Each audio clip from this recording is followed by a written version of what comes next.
তোর আর চাকরি করতে হবে না, বেড়ে যা আমার অফিস থেকে, তুই বাইরে যা। যখন দুঃখে পড়ছিলা তখন আমার মেয়ের হাত ধরে তো নদী পার হচ্ছিলা। এই রাতুলের কথা ছিল আমার মেয়ের এসে বিয়ে করবে। আব্বা, কারে কি খাওয়াইতেছ তুমি? তোমার এখান থেকে যেতে হবে। কান্না করে কি আছে? হ্যাঁ, তুই তো জেনে শুনে আগুনে ঝাঁপ দিয়েছিলে, তাই না? আমি একা থাকতে চাই, আমার নিজের সাথে নিজের লড়াইটা এখনো শেষ হয়নি। আপনাদের সন্তানের মৃত্যুর জন্য আপনি আর অনেক দুজনই দায়ী। মানে? আমরাও তো ভুল করছি, তাই না? তোমাকে না বলছি এই বস্তিতে আর কখনো আসবে না। কেন আসবো না? একটা কথা বলবো? বলো। তুমি আমাকে ডিভোর্স তুমি আমাকে ডিভোর্স দিয়ে নতুন একটা জীবন সঙ্গী বেছে নাও। আমার আশায় আর কখনোই থেকো না। বাহ, স্বার্থপর তুমি। এত সহজে ডিভোর্সের কথা বলে দিলে। সত্য কথাগুলো সহজ হোক বা কঠিন, বলতে তো হবেই, তাই না? হ্যাঁ, তাই তো। যখন আমাকে প্রয়োজন ছিল তখন তুমি আমার কাছে এসেছিলে, আর এখন আমাকে প্রয়োজন নেই তাই আমাকে দূরে ঠেলে দিচ্ছ, তাই না? এখন তো তোমার আমাকে কোনো প্রয়োজনই নেই। এত স্বার্থপর তুমি, শুধুমাত্র স্বার্থের জন্য তুমি আমার কাছে এসেছিলে। আমি এটা তোমার কাছ থেকে আশা করিনি। হ্যাঁ সেটাই, আমি সন্তানের শোকে কাতর হয়ে আছি। তুমি সন্তানের যন্ত্রণা বুঝবে না, কারণ তোমার তো কখনো সন্তানই হবে না। সন্তানের মর্মটা তুমি বুঝবে না। আমার সন্তান হবে না এর জন্যই কি তুমি আমাকে ডিভোর্স দিতে চাচ্ছ? আমি কখনো মা হব না, তোমাকে বাবা ডাক শোনানোর মতো ক্ষমতা আমার কাছে নেই। এটাই কি আমার সবচেয়ে বড় অপরাধ? কি বলতে চাও তুমি? কি আর বলবো, মেঘলা সন্তানের জন্ম দিতে পারে বলে বারবার তোমাকে অপমান করার পরও সে তোমার কাছে ভালো, খুব প্রিয়। আর আমি তোমাকে এতটা ভালোবাসি, তবুও সন্তান জন্ম না দেওয়ার কারণে তুমি আমাকে ডিভোর্স দিতে চাচ্ছ? হ্যাঁ সেটাই, তোমার যেটা ভাবার সেটাই ভাবো। তুমি এখান থেকে প্লিজ চলে যাও, কখনো আর এখানে আসবে না। আমাকে একা থাকতে দাও।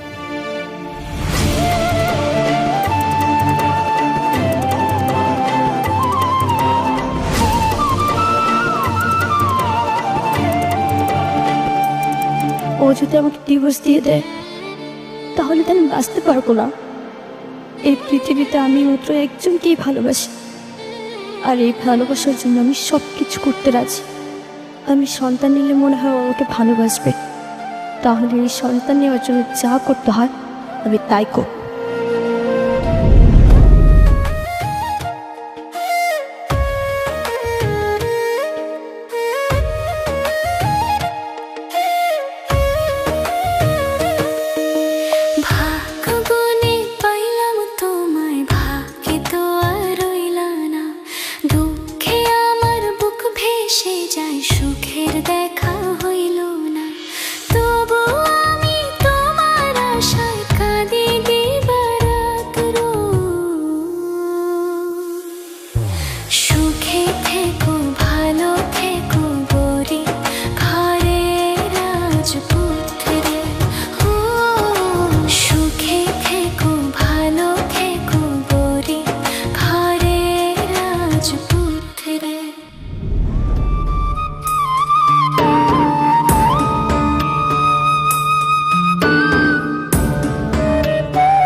মেঘলা, আব্বা, কিছু কইবা?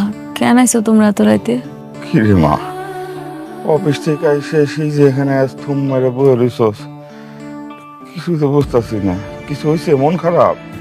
না, মন কেন খারাপ থাকবে, সব ঠিকই আছে। ওমা, অনেকের বিষয়ে কিছু ভাবছোস? কি করবি জানি না। ওর কথা ভাবতে গেলে আমার সন্তানের কথা মনে পড়ে। ওই আমার যে কষ্টটা দিছে এটা আমি বলতে পারতাছি না আম্মা। মারে ও মা, অনেকই তো কষ্ট পাইতেছে। তোর সন্তানটা মরে গেল, তোরা দুই জায়গায় দুইজন বসে বসে কষ্ট নিয়ে কাঁদতেছস। আমি কই কি, একটু বাইরে দেখ, তোরা দুইজন যদি একসাথে থাকোস তাহলে আমার মনে হয় যে আস্তে আস্তে তোকে কষ্টটা কমে যাবে।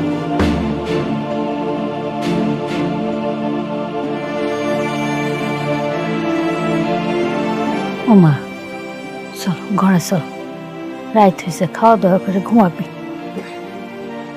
চল। যাও আম্মা, তোমরা যাও, আমি আইতাছি। যাও আব্বা।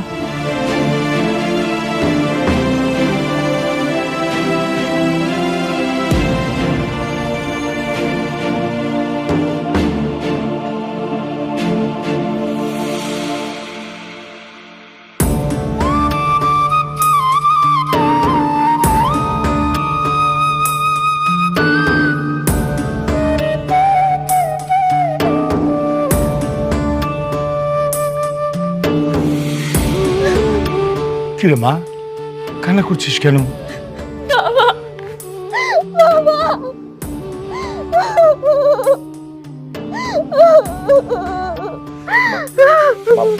মা শান্ত শান্ত, একটু শান্ত শান্ত।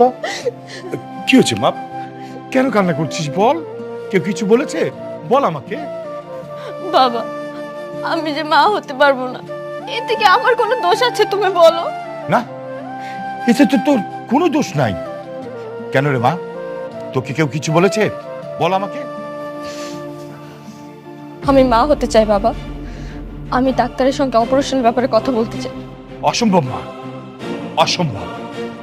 এই অপারেশনে অনেক রিস্ক আছে, এটা আমি তোকে কখনোই নিতে দেব না। বাবা, এছাড়া আর কোনো উপায় নেই। আমি অনেকের কাছে যেতে চাই। একটা সন্তান না হলে আমি অনেকের কাছে কিভাবে যাব বলো? এই অপারেশনটা যদি সাকসেসফুল হয় তাহলে তো আমি অনেকের কাছে যেতে পারবো। মারি, তুই কেন বুঝতে পারতাছিস না? এই অপারেশনে 50-50 চান্স। তুই তুই আমার একমাত্র মেয়ে। আমি তোকে ছাড়া বাঁচবো না রে মা। তোর তোর সন্তানের দরকার নাই, বাবা আছে না। তুই সারা জীবন বাবার কাছে থাকবি, সারা জীবন তুই থাকবি মা। তারপরে তুই প্লিজ অপারেশন করার কথা বলিস না, প্লিজ মা। বাবা প্লিজ, আমি অনেককে চাই। আমি অনেককে ছাড়া থাকতে পারবো না বাবা। একটা চান্স নিতে দাও, দেখি কি হয়। বাবা বাবা বাবা, তুমি তো ছোটবেলা থেকে আমি যা চেয়েছি সব কিছু দিয়েছো বলো, কোনোদিন বারণ করোনি। আমার সব আবদার রেখেছো, কোনোদিনও কিছু চেয়েছি তুমি দাওনি, এরকমটা কখনোই হয়নি। তাহলে আজকে এই একটা জিনিস চাচ্ছি, লাস্ট চাও তোমার কাছে বাবা। প্লিজ বাবা, আমাকে অপারেশনটা করতে দাও। ঠিক আছে, আমি সাব্বিরকে বলে দিচ্ছি তোকে ডাক্তারের কাছে নিয়ে যাবে। আমি জানি না কি হবে, কিন্তু আমি আমার মেয়েকে হারতে চাই না বাবা। তোকে আমি বড্ড ভালোবাসি বাবা, বড্ড ভালোবাসি।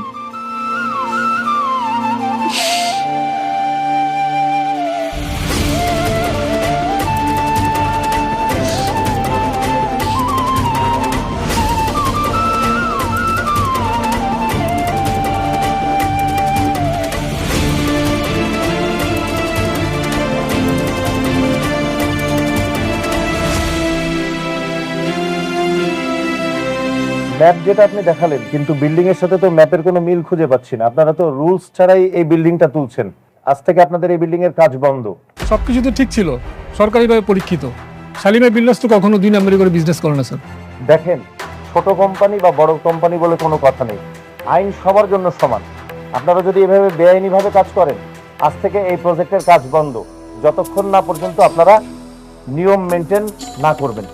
আরে স্যার, আপনি ওদের সাথে এত কথা বলতেছেন কেন? শুনেন, এরকম আরো অনেক প্রজেক্ট আছে, সেগুলো তদন্ত করতে হবে। তদন্ত করলে আপনি বুঝতে পারবেন যে এখানে দুর্নীতি আছে কিনা।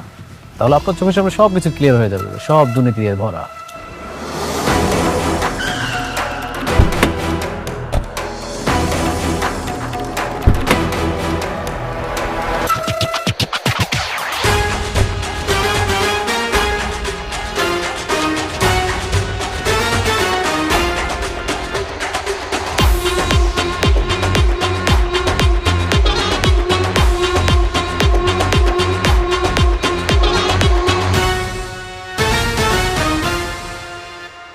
কি হয়েছে এখানে? ও, কি হয়েছে বুঝতে পারছেন না? দুর্নীতি করে বিজনেস করতেছেন আর এখন এসে বলতেছেন কি হয়েছে। এই স্যার, ওনাকে বুঝাই বলেন। শুনেন, আপনাদের এই আবাসিক প্রকল্পের কার্যক্রম কোনো সরকারি বিধিনিষেধ মেনে তৈরি হচ্ছে না। এমন বেআইনিভাবে কোনো সরকারি প্রজেক্টের অনুমোদন আমরা শহরের মধ্যে দিতে পারি না। আপনাদের এই প্রজেক্ট আজকের এই মুহূর্ত থেকে বন্ধ। আপনারা সবকিছু তদন্ত করে দেখছেন?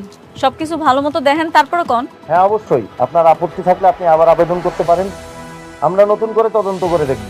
কিন্তু ততদিন এই প্রজেক্ট বন্ধ থাকবে। পরবর্তী নির্দেশ না দেওয়া পর্যন্ত এখানে কোনো কাজ করা যাবে না। সবাই চলেন তাহলে। রাতুল সাহেব, তাহলে আসি।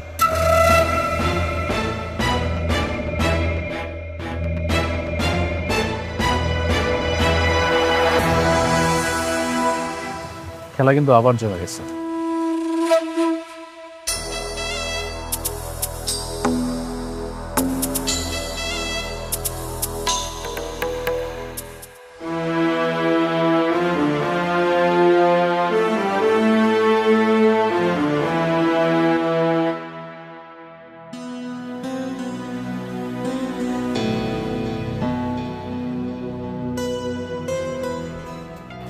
আমি বলবো কি, আপনি আর একটু ভেবে চিনতে সময় নিয়ে সিদ্ধান্তটা নেন। আমি বারবার বলছি, এই অপারেশনটা খুবই ক্রিটিক্যাল একটা অপারেশন। আর তাছাড়া আপনি তো জানেন আপনার শরীরে আরও কিছু প্রবলেম আছে, হ্যাঁ, যে কারণে এই অপারেশনটা আপনার জন্য সত্যি খুব রিস্কি।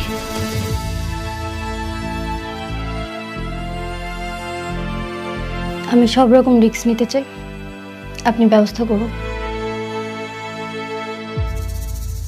Well and good. আমাদের তো টেস্ট সবই হয়ে গেছে, রিপোর্টও সব এসে গেছে। তাহলে আপনারা যদি রাজি থাকেন, আমরা কালকে বিকেলের মধ্যে অপারেশনটা করে ফেলতে পারি। Okay, thank you. Best of lakh.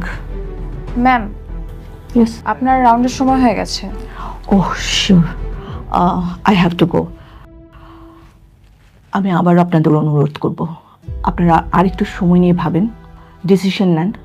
আর যদি ফাইনালি করে ফেলেন যে অপারেশন করবেন, তাহলে পরে আপনারা একটু অ্যাকাউন্টসে যোগাযোগ করবেন, ঠিক আছে?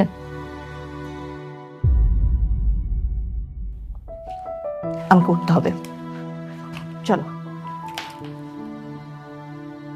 আসি।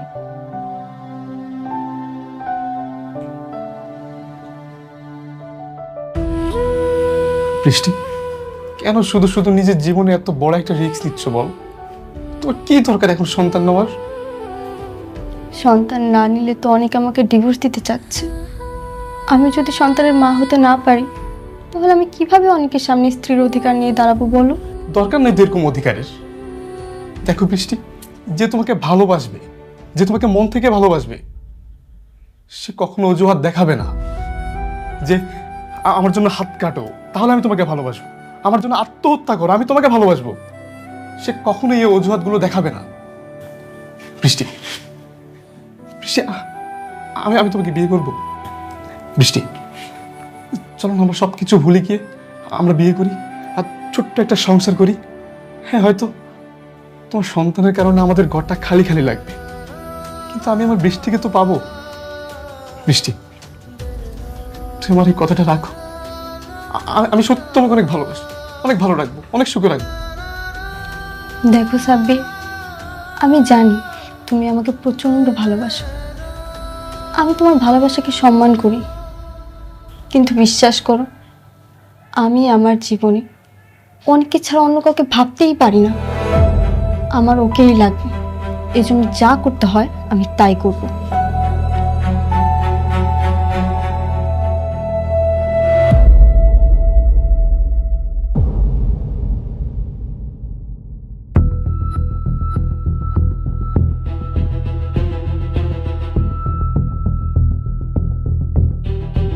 ম্যাডাম, আমাদের প্রজেক্টে তেমন কোনো সমস্যা নেই, তারপরও এমন কাউকে দিয়ে উপস্থাপন করা দরকার যিনি সবকিছু বোঝেন। আপনি ঠিকই বলছেন, অনেক এই জিনিসগুলো খুব ভালো বুঝতো, তাই না? ম্যাডাম, আমি অনেক সাহেবের কথা বলতে চাচ্ছিলাম, কিন্তু আপনি রাগ করেন কিনা তাই বলিনি। না না, রাগার কি আছে, কাজের জন্য যদি লাগে বলা তাহলে তো বলবেনই। কিন্তু আমি ভাবতেছি আমাদের প্রজেক্টটা রান করুন কেমনে কোন তো। দেখুন ম্যাডাম, যদি সরকারি কাউকে পয়সা দেই তাহলে এটা রান করা খুবই সহজ, কিন্তু আমরা সেটা দিতে চাচ্ছি না, আমরা মানে সঠিকভাবে যেতে চাচ্ছি। আপনি একটা কাজ করুন, আপনি অনেক সাহেবকে ফোন দিন, আমি তাকে বুঝিয়ে ব্যাপারটা বলবো।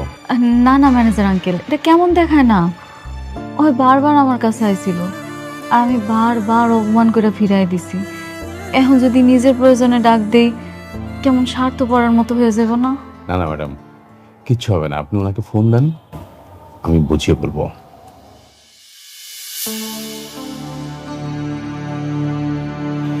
আচ্ছা ঠিক আছে।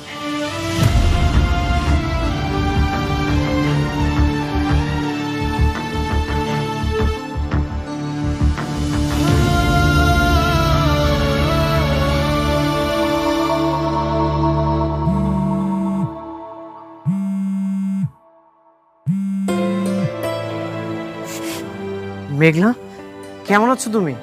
আমি ভালো আছি। আচ্ছা অনেক, তুমি কি ব্যস্ত আছো? হ্যাঁ, আমি ফ্রি আছি। কেন, কি হয়েছে? একটু দরকার ছিল, তুমি একটু তাড়াতাড়ি আমাকে অফিসে আসতে পারবা? আসতে পারবো, আমি এখনই আসছি। আচ্ছা ঠিক আছে, তাহলে একটা কাজ করি, আমার গাড়িটা পাঠিয়ে দিতেছি, তুমি চলে আসো। না না, তোমার গাড়ি পাঠানো লাগবে না, তোমার গাড়ি আসতে আসতে আমি নিজেই চলে আসবো। আচ্ছা ঠিক আছে, আসতেছে বললো। ওরা আমাকে যে প্রজেক্টটা দিয়ে কেড়ে নিয়েছিল সেই প্রজেক্টটা আজকে বন্ধ করে দিয়ে আসলো।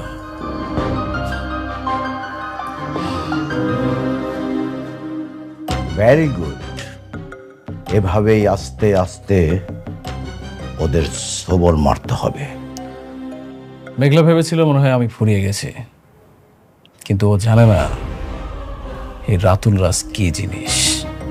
অনেকের বড় কোনো শিক্ষাই দিতে পারলাম না, যতদিন তা না পারবো ততদিন আমি শান্তি পাবো না রাতুল। তুমি একটু ধৈর্য ধরো, ও তো এমনিতেই একটা বস্তির ফকির, ওর হিসাবটা না হয় তোলা থাকলো। বাট বি কেয়ারফুল রাতুল, ভেবে চিনতে আগাতে হবে। মনে রাখবে শালিমা গ্রুপ বেশ শক্তিশালী, একটু 19-20 হলে উল্টো আমাদের গলায় কিন্তু দড়ি পড়বে, কথাটা মনে রেখো। আপনি এই বিষয়ে কোনো টেনশন করবেন না কেন, আমি একদম হিসাব নিকাশ খুব সুন্দর করে কষে তারপর শালিমা গ্রুপকে ধ্বংস করতে নেমেছি।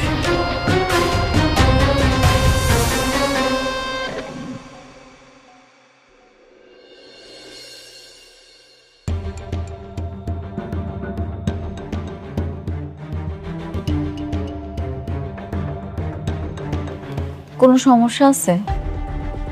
আমি তো দেখতেছি সবকিছু মোটামুটি ঠিকই আছে, তারপর ওই সরকারি লোকটা কেন কাজ বন্ধ করে দিল?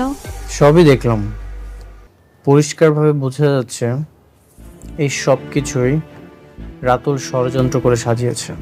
কি রাতুল করাইছে?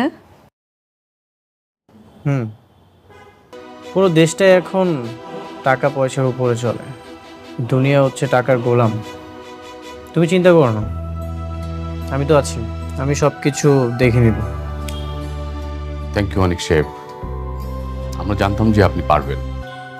রাতুল ছেলেটা বড় বেয়াদব, সব জায়গায় না সবার ক্ষতি করে বেড়ায়। রাতুল আমার পুরো জীবনটাই ধ্বংস করে দিয়েছে, সব কিছু এলোমেলো করে দিয়েছে।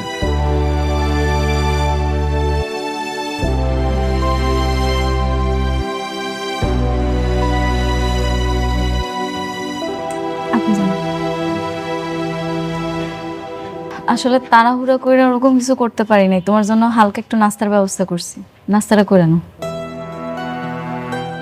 কি ব্যাপার এভাবে হাসতেছো যে? তেমন কিছু না, অনেকদিন পরে তুমি আমার উপর নরম হয়েছো, এই জন্য ভালো লাগছে।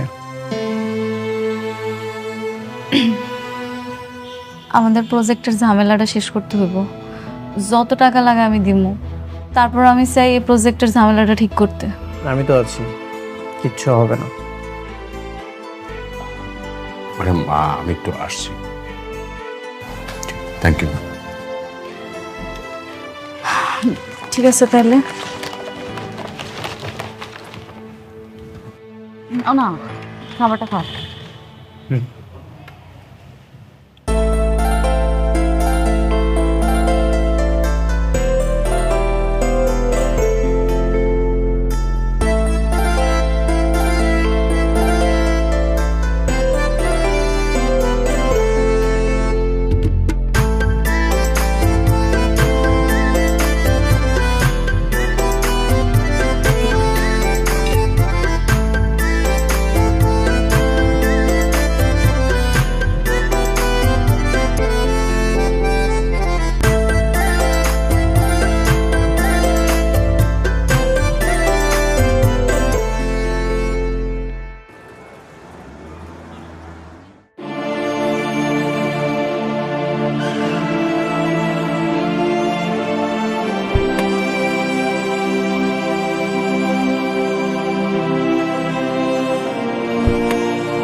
কি হলো, তুমি কোথায় যাচ্ছ? কেন, তোমার সাথে যাচ্ছি। না, তোমাকে কোথাও যেতে হবে না, তুমি এখানেই থাকো, আমি আসছি।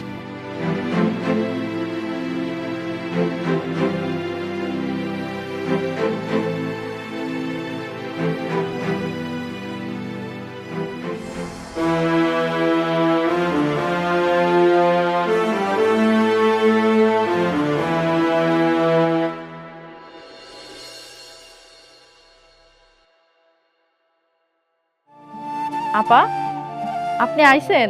কেমন আছেন? এই তো আপা, ভালো আছি। বাবুর কি খবর? আর কোয়েন না, আমাকে রাজপুত্র শুধু দুষ্টামি করে।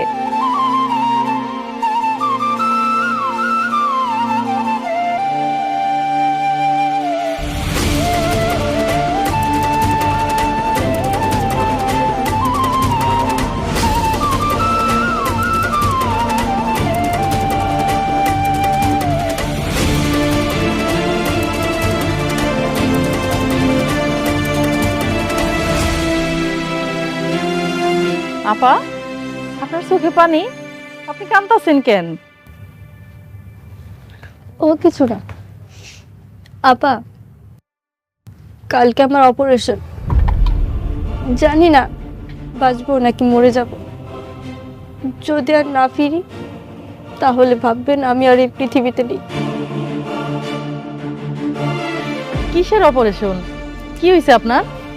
আমার তো কখনো সন্তান হবে না, কিন্তু প্রত্যেকটা মেয়েরই তো স্বপ্ন সে মাতৃত্বের স্বাদ গ্রহণ করবে, তার একটা ছোট্ট সন্তান থাকবে, সারাক্ষণ মা মা বলে ডাকবে। জানে না পা, এই সন্তানের জন্য না আমার সংসারটাও ভেঙে যাচ্ছে। এই অপারেশনটা করে যদি আমার সন্তান হয় তাহলে আমার সংসারটাও টিকে যাবে, এই জন্যই আমি অপারেশনটা করছি। আপনার কিচ্ছু হইব না আপা, আপনার জন্য দোয়া করি, আপনি জানি তাড়াতাড়ি সুস্থ হয়ে ফেরেন। যদি সুস্থ হয়ে ফিরি তাহলে তো আলহামদুলিল্লাহ, তখন আবার আসবো। ওর দিকে খেয়াল রাখবেন আপা, আমি না থাকলেও যেন ওর যত্নে কোনো অবহেলা না হয়।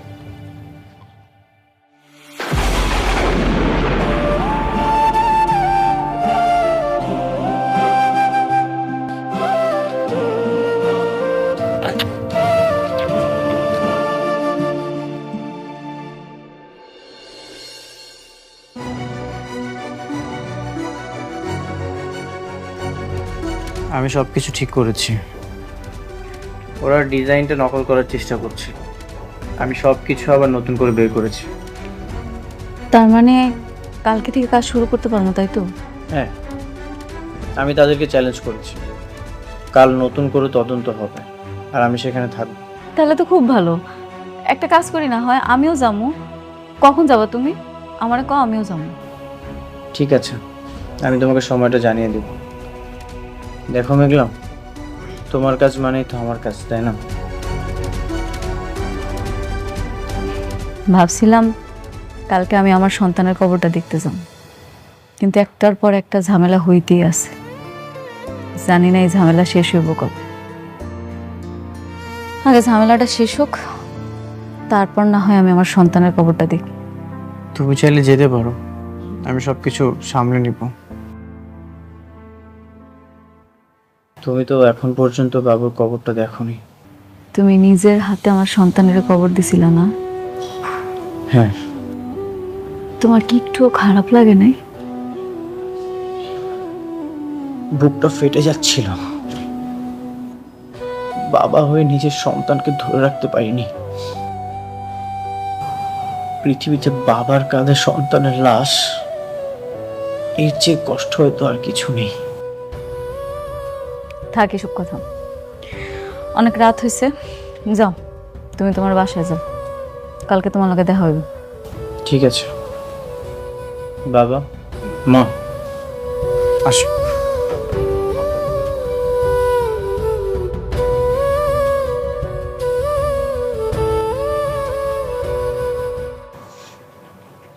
আমার তো কালকে অপারেশন, জানি না বাঁচবো নাকি মারা যাব।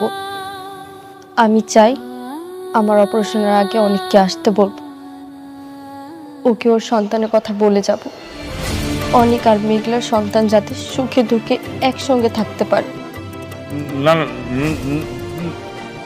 এটা তুই কেন করবি? হ্যাঁ, তুই যদি এটা করিস তো আমরা সবাই আবার একই বিপদে পড়ে যাব। থানা, পুলিশ, ঘৃণা, সবকিছু। কিন্তু বাবা, এটা যদি আমি না বলি তাহলে তো আমার মৃত্যু হলেও আমি শান্তি পাবো না। বৌমা, তোমার মরার কথা কেন আসছে বলো তো?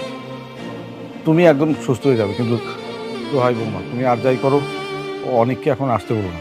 মানে হয়েছে কি, এই কথা জানলে কিন্তু আমাদের সবাইকে জেলে দেবে। তাই বলে কি ওরা ওদের সন্তান থেকে দূরে থাকবে? বেঁচে থাকার পরও মৃত ভেবে দিনের পর দিন পার করবে? বৌমা, তোমার অপারেশনের আগে অনেককে কোনো কিছু জানানো দরকার নাই। অপারেশন যখন সাকসেস হয়ে যাব, তোমার তো বাচ্চা এমনি হইব। হ্যাঁ, তখন কিন্তু আবার অনেক তোমাকে গ্রহণ করবে না। এই জন্য বলছিলাম কি, যেটা গোপন আছে সেটা গোপনই থাক। হ্যাঁ মা, এখনই অনেককে কিছু জানানো দরকার নাই। যেহেতু বিষয়টা গোপন আছে, গোপনই থাক। আমরা সময় সুযোগ বুঝে অনেককে বুঝিয়ে বলবো।